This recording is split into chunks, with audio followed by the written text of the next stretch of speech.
E todo mundo preparado para o segundo bloco dessa entrevista? Nivaldo, que tema interessante, né? Eu tô aprendendo um monte de coisas novas sobre SPED. Eu acho que vocês aí também. Como eu comentei no início do bloco 1 sobre noções básicas, neste bloco nós vamos apresentar a roupa nova da ECD. O Nivaldo está aqui com a gente e vai nos mostrar agora o formato do arquivo, o que é importante saber e conferir.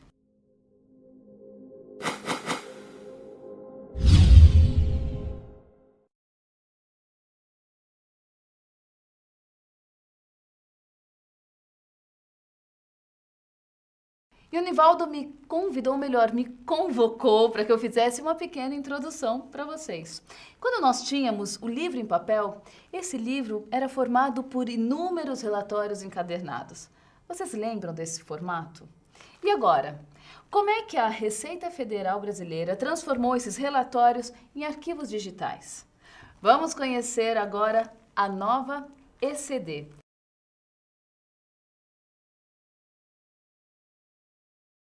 Nossa, Nivaldo, mas é muito número. Como esses livros em papel são gerados em formato digital? Muito bem. Para que fosse possível isso, criou-se um formato padrão que está escriturado em TXT, em arquivos textos, e constituído de diversos registros. Nesse novo formato, continuamos tendo um registro por linha e vários campos em cada registro. No início e no final de cada campo, deve-se inserir um caractere delimitador chamado pipe, que é conhecido como aquela barra vertical. Esse caractere não pode fazer parte integrante do campo. Dessa forma, pode-se extrair de cada campo a exata informação determinada por aquele campo. E como são formados os registros? Bom, os registros são formados por 4 tipos de blocos que formam a ECD. O bloco 0 é o bloco da abertura, identificação e referências do titular da ECD. O bloco I é o bloco dos lançamentos contábeis. O bloco J é o bloco das demonstrações contábeis. E o bloco 9 é um controle e encerramento de cada um dos blocos anteriores.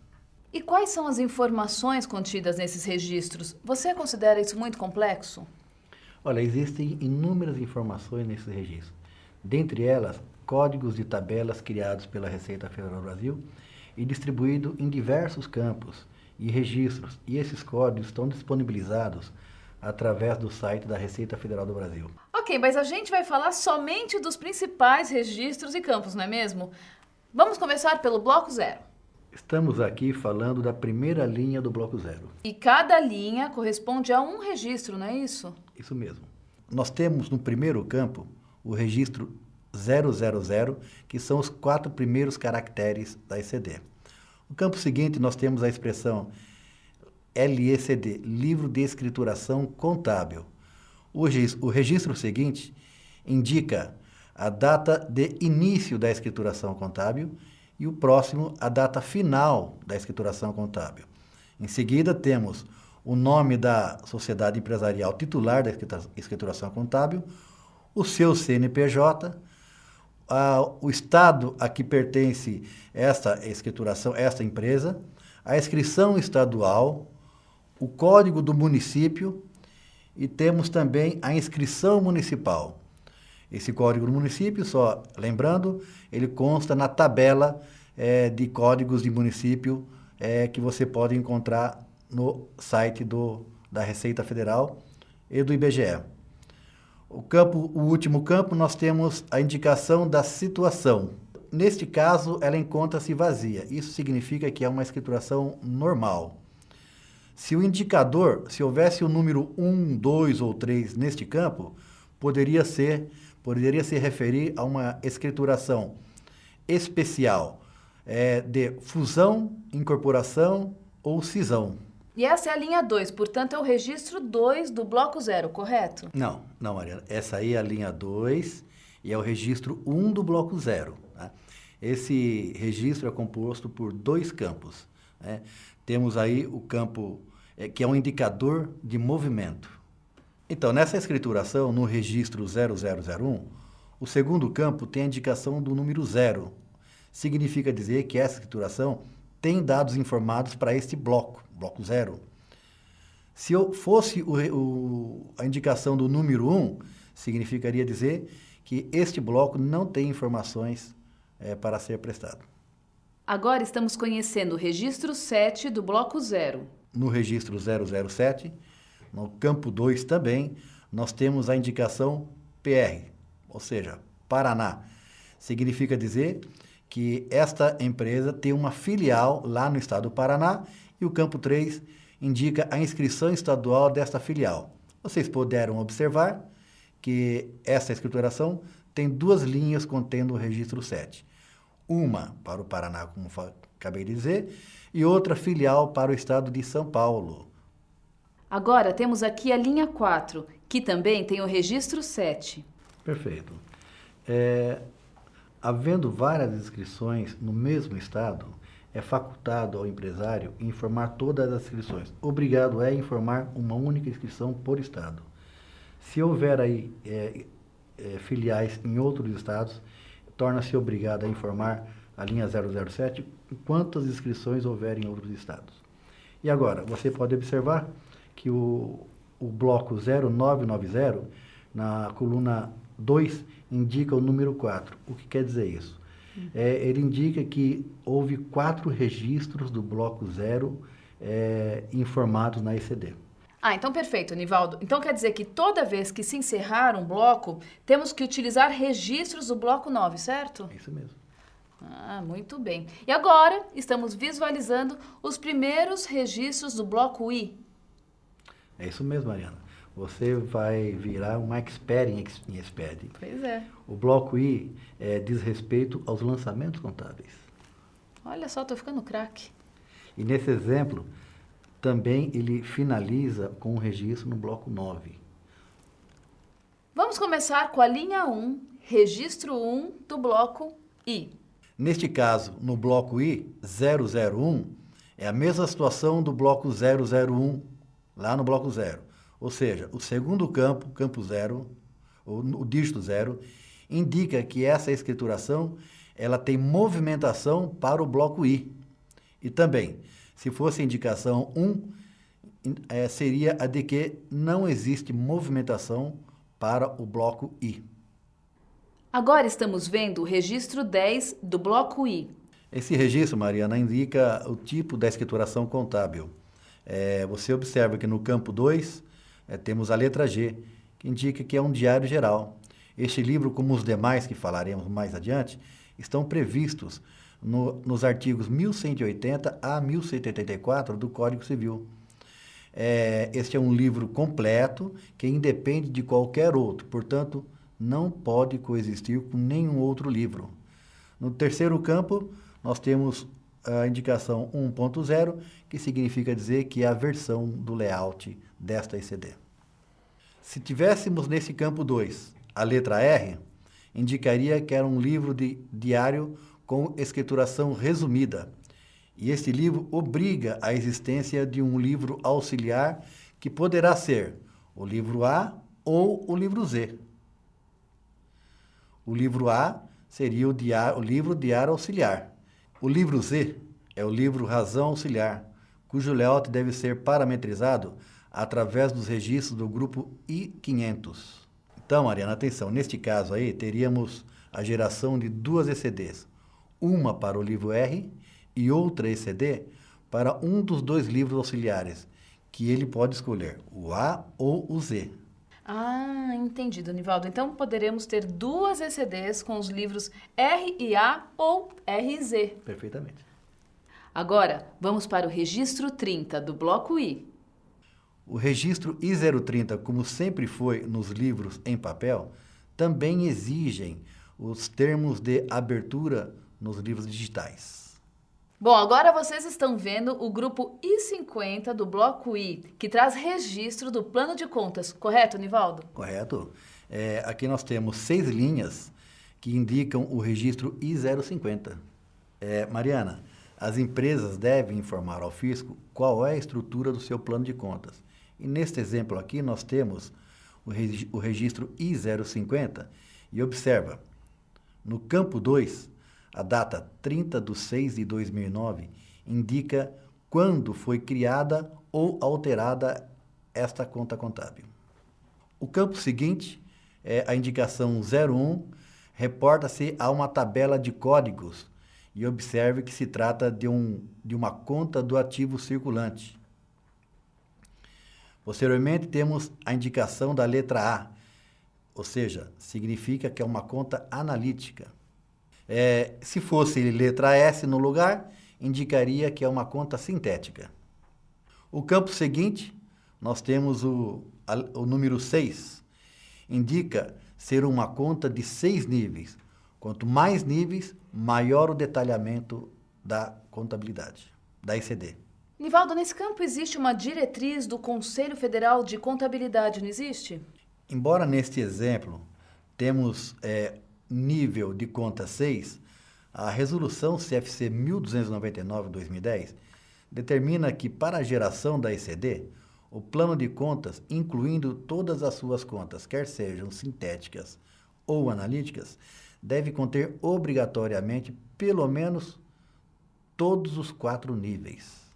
O campo 6, temos aí o número da conta analítica. O campo seguinte é o número de uma conta sintética imediatamente anterior à conta analítica indicada no campo anterior. E, finalmente, o nome da conta analítica, neste caso, podendo também ser o nome de uma conta sintética. Agora vamos falar do registro 051, que diz respeito ao plano de conta referencial. O registro 051 da ECD está estruturado de uma forma também hierárquica, ou seja, é o registro pai e filho. Registro I050, registro plano de contas, registro pai. Registro I051 é registro filho do 050. Ou seja, hierarquicamente, todos os lançamentos, todas as informações contidas no 51 diz respeito imediatamente ao registro 50 anteriormente informado. Bom, e o que é plano de contas referencial, Nivaldo? O plano de contas referencial ele foi criado pela Receita Federal do Brasil para dar um padrão nas escriturações contábeis digitais. Na verdade, o que ele consiste em informar um DEPAR, ou seja, qual é a conta contábil do plano de contas da empresa e que se refere à conta contábil do plano de contas referencial criado pela Receita. Então, esse DEPAR é justamente para que os fiscos pudessem ter um plano de contas, um padrão. O registro I052 refere-se ao Código de Aglutinação. O que quer dizer Código de Aglutinação, Nivaldo? Mariana, Código de Aglutinação é do registro I052, que na verdade é o registro filho do registro I050, ele estabelece também uma relação DEPAR entre as contas analíticas e as contas sintéticas. Este código de aglutinação serve exatamente para a montagem do balanço patrimonial e da demonstração dos resultados lá no Grupo J. Bom, que é o próximo bloco que você irá comentar, correto? Perfeitamente. Vamos agora para o registro I100, que fala dos centros de custos. Se a empresa adotar em seus sistemas sistemas de centro de custo, ela poderá informar a estrutura desse plano de conta, de plano de centro de custo, por meio desse registro. Esse registro ele é facultativo. Muitas empresas não adotam a prática dessa informação. Agora os registros I-150 e I-155 que falam sobre saldos. Perfeitamente.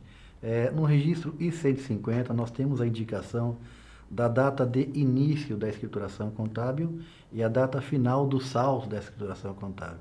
Enquanto que no registro I-155 nós temos o detalhamento desses saldos. Ou seja, nós temos os campos que indicam o número da conta contábil, o saldo inicial dessa conta, se ela é a débito ou é a crédito, o montante total de débitos no período, o montante total de créditos no período e, finalmente, se esse saldo final é a débito ou é a crédito. Nivaldo, esse é o grupo que é compartilhado com outros órgãos, não é? É sim, Mariana, exatamente. É o que nós chamamos de compartilhamento da ECD parcial, ou seja, os dados agregados, né? Existem órgãos que não têm poder de fiscalização, como nós mencionamos lá atrás. Entretanto, eles têm acesso à consulta dos saldos contábeis, se utilizando de certificação de digital do tipo A1, uma certificação mínima. Ou seja, consulta os dados contidos nesses dois registros, I-150 e I-155. Essas consultas poderão ser utilizadas, por exemplo, por órgãos para fins de licitações. Bom, ainda no bloco I, vamos falar agora do registro I-200, lançamentos contábeis. Perfeitamente. Então, Mariana, aqui temos outro exemplo de registro pai e filho. No registro I-200, temos o número, a data e o valor do lançamento contábil. Ainda no registro 200, poderá ter a indicação da letra N, ou seja, trata-se de um lançamento normal. Se no local houvesse a indicação da letra E, significaria que é um lançamento de encerramento de exercício, ou seja, o último lançamento contábil do ano. Bloco I, registro I-250, informa as partidas do lançamento contábil, mais o detalhamento do lançamento contábil. Perfeitamente. Então, neste exemplo, você pode visualizar uma partida com a indicação do número da conta analítica, o valor da partida, no caso 35.887,48, se ela é a débito ou a crédito, no caso indica a débito, o número do arquivo e o histórico da partida. E por que esse campo está vazio? Mariana, esse campo está vazio porque anteriormente já comentamos que trata-se de um campo facultativo, ou seja, o campo do centro de custo. Os lançamentos contábeis são simples assim, como um débito e um crédito? Não, Mariana. Os lançamentos contábeis ele pode ser feito até a quarta forma. Contudo, a resolução do CFC número 1299 determina que esses lançamentos devem se referir a um único fato contábil. O que quer dizer esses lançamentos de primeira a quarta fórmula? Lançamentos de primeira fórmula significa que existe um débito para um crédito. Lançamento de segunda fórmula significa o registro de um débito para vários créditos. Lançamento de terceira fórmula indica que existe lançamento de vários débitos para um crédito. E o lançamento de quarta fórmula indica que existe registros de vários débitos para vários créditos. E finalmente chegamos ao último registro do bloco I. Ufa! Nivaldo, quais as informações que encontramos nesse grupo? Muito bem. O registro I-350, no campo 2, nós temos a data de encerramento do período da escrituração contábil. O registro I-355 informa também o número da conta analítica e o centro de custos, se houver, e o total da conta se a débito ou se a crédito. O objetivo desse registro I-355 é de manter o histórico do saldo das contas de resultados no encerramento do período, tendo em vista que essas contas são zeradas quando são transferidas para o patrimônio líquido da empresa. Bem-vindo, Bloco J. Nivaldo, por favor, nos apresente esse bloco e nos conte tudo sobre ele. Esse é o último bloco de uma ECD, não é? Perfeitamente. Nós temos aí o J100, que ele traz o balanço patrimonial da empresa. Então, você veja que nesse registro é onde nós encontramos aquilo que nós falamos lá atrás, o código de aglutinação no registro I-052. Esse código de aglutinação serve exatamente para se constituir cada linha desse balanço patrimonial. E o registro J150 indica quais dados? Ele é a demonstração de resultado do exercício. Ele tem a mesma finalidade que o J100, ou seja, por meio do registro I-052, código de aglutinação, são montadas essas demonstrações contábeis, de modo que a ECD apresentada pelo contribuinte vai ser sempre lá destacado já o balanço patrimonial da empresa e a demonstração do resultado. Ou seja, o agente fiscal de renda não precisa montar nada, esses valores, esse balanço já vem montado na ECD. Ou seja, existem vários vínculos em toda a ECD que, no final, fornecem todos os dados de uma empresa para análise da Secretaria da Fazenda, como balanços, demonstrativos de resultados, que precisam estar pertinentes com a atuação tributária delas. Correto? Sim, esses vínculos a que você se refere eles são necessários para a montagem do balanço. Ele tem como origem lançamentos contábeis informados lá no registro I-250, que na verdade é a principal fonte de análise dos auditores, pois é por meio desse registro que se obtém o documento que deu origem ao lançamento contábil.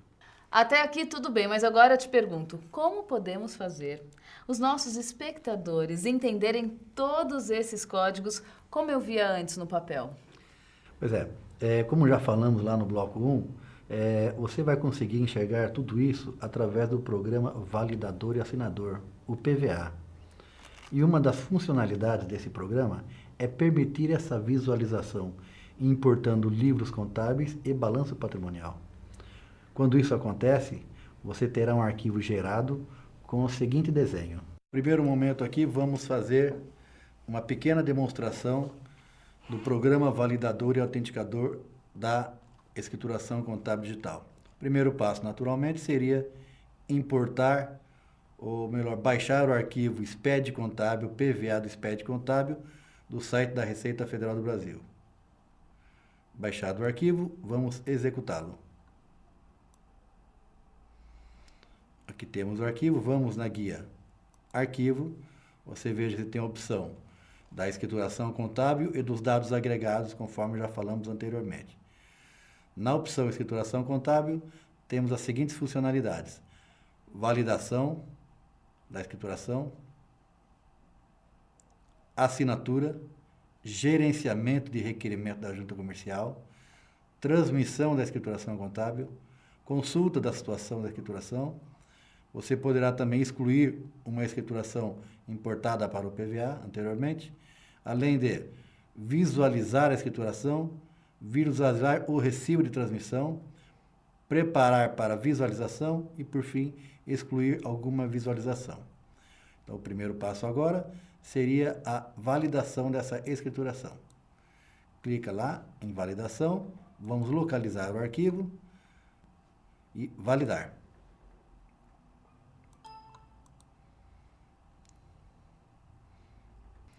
A primeira tela que temos é um relatório das advertências da ECD.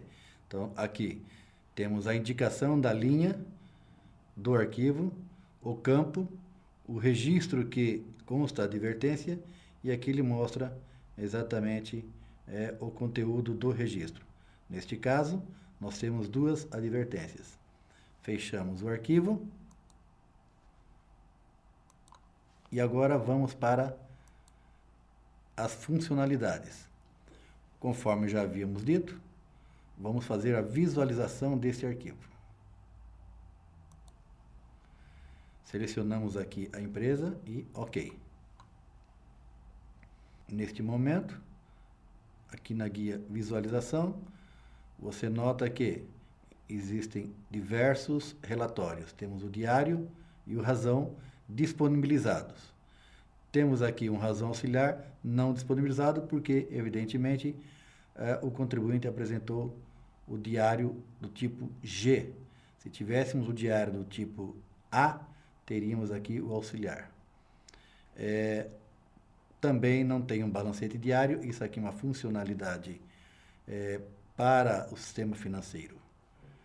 Então, vamos clicar no diário e aguardar também alguns instantes, enquanto o programa vai montando o diário geral. Muito bem. Temos aqui a data inicial e a data final da escrituração. Você pode indicar aqui a data que você desejar.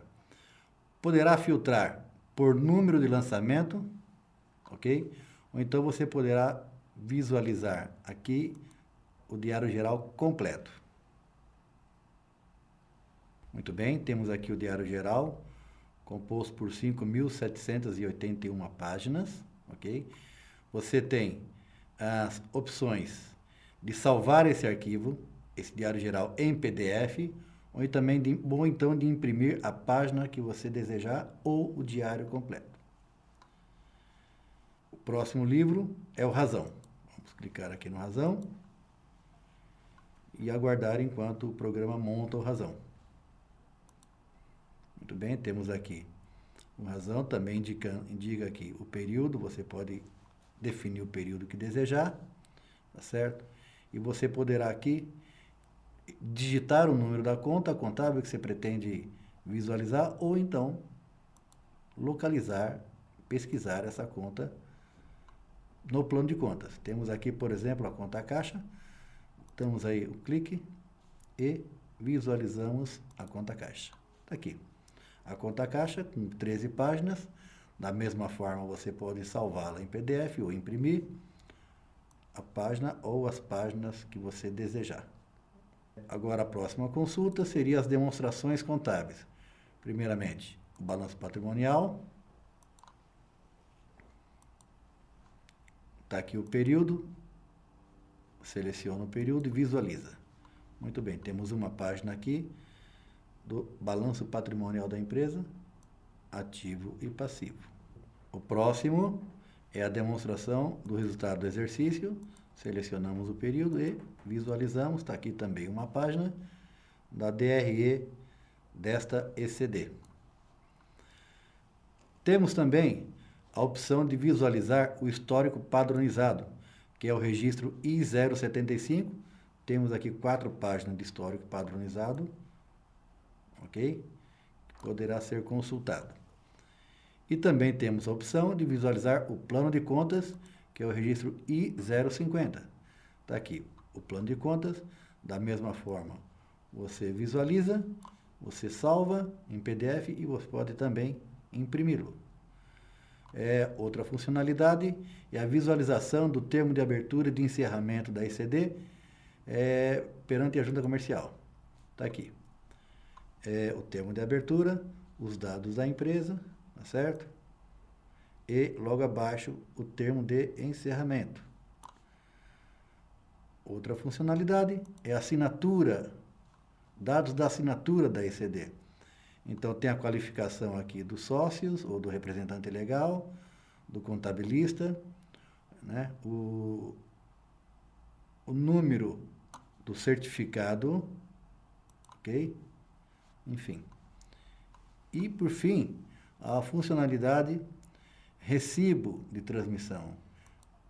Neste caso, não consta no ambiente SPED o recibo de transmissão desta escrituração. Ele não foi emitido. Além disso, temos o requerimento que aqui não está disponibilizado porque o contribuinte ainda não requereu a sua autenticação. E, por fim, você tem a função de consultar aqui a autenticação da junta comercial. Isso é o que nós tínhamos para apresentar do PVA.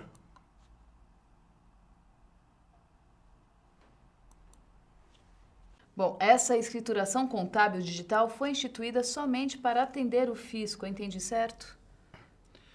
Vou responder essa pergunta falando um pouco de um órgão importante chamado DNRC, que é o Departamento Nacional de Registro do Comércio. Esse órgão é que tem como principal função legislar sobre instrumentos de escrituração dos empresários e das sociedades empresariais. Inicialmente, a escrituração era feita por livros em papel. Depois vieram as folhas avulsas, as fichas avulsas, que evoluíram para fichas e folhas de formulários contínuos, e até chegar nos procedimentos de microfichas, de microfilmagens. Com a criação dos livros digitais, o DNRC, através de seus artigos 2 a 16, 2 e 16 a 23, da Instrução Normativa número 107 de 2008, regulamentou as regras contidas na Instrução Normativa número 787 da Receita Federal do Brasil. Ou seja, ele recepcionou toda a parte da legislação consignada na Instrução Normativa, bem como o layout da escrituração contábil. Inclusive, recepcionou também o PVA, que nós dissemos ainda há pouco. E em resposta à sua pergunta, essa escrituração digital ela é única. ela é para todo o mercado e também para os fiscos. Bom, agora quase a última pergunta. Vamos supor que o empresário tenha feito a ECD, feito a sua transmissão. Essa ECD pode ser substituída por outra ECD caso perceba algum erro existente na ECD já transmitida? Depende aí de alguns fatores. Se o empresário ainda não fez o requerimento de autenticação desta ECD perante a junta comercial, ele pode substituir. Então, o processo inicia-se do zero e, ao enviar outra ECD, a substituição é automática e o sistema informa que houve uma ECD retificada. Agora, caso o empresário tenha emitido um requerimento de autenticação, então ele fica impedido de substituí-la. Qualquer erro que for constatado deverá ser corrigido na ECD de exercícios do exercício onde foi constatado esse erro. Por exemplo, descoberto em 2014 o erro numa escrituração contábil lá de 2011. Ou seja, somente em 2014 ele fará essa correção para a ECD que será entregue em 30 de junho de 2015. E encerrando esse bloco, mais uma vez eu gostaria de pedir para você deixar algumas dicas para os AFRs. Perfeito. Eu gostaria de convidar todos os colegas, agentes fiscais de rendas, a entrarem no site da Receita Federal do Brasil. Tem um FAQ lá, perguntas e respostas. Lá tem inúmeras informações valiosas que poderá trazer a eles conhecimento de maior profundidade da ECD. Mas também temos na Secretaria da Fazenda um FAQ que ele também poderá consultar e ali existem 13 perguntas e respostas que também poderá auxiliar. E é um site muito valioso para a categoria que poderá com certeza contribuir bastante para o seu trabalho. Nivaldo, e finalizando a nossa entrevista, eu tenho muito a agradecer por todas essas explicações, aliás, por essa aula fantástica que você nos deu sobre o SPED e também sobre o novo formato da ECD. Mariana, eu que agradeço aqui a oportunidade que você nos deu para trazer esse assunto tão importante e tão atual, não só para a categoria de agentes fiscais de rendas, mas para todos. E também o meu agradecimento aqui ao Teru Macita, presidente da Fresp, por ter oferecido ao grupo do SPED Contábil essa oportunidade também de levar esse assunto para dentro da categoria. Nivaldo, muito agradecido, foi fantástico conversar com você e a gente gostaria de agradecer principalmente você que nos assistiu. Esperamos que todas essas informações sejam úteis nessa nova etapa de trabalho importante que todos vocês, agentes fiscais de rendas, desempenham. Muito obrigado a todos, muito obrigado pela sua presença e por todos os esclarecimentos.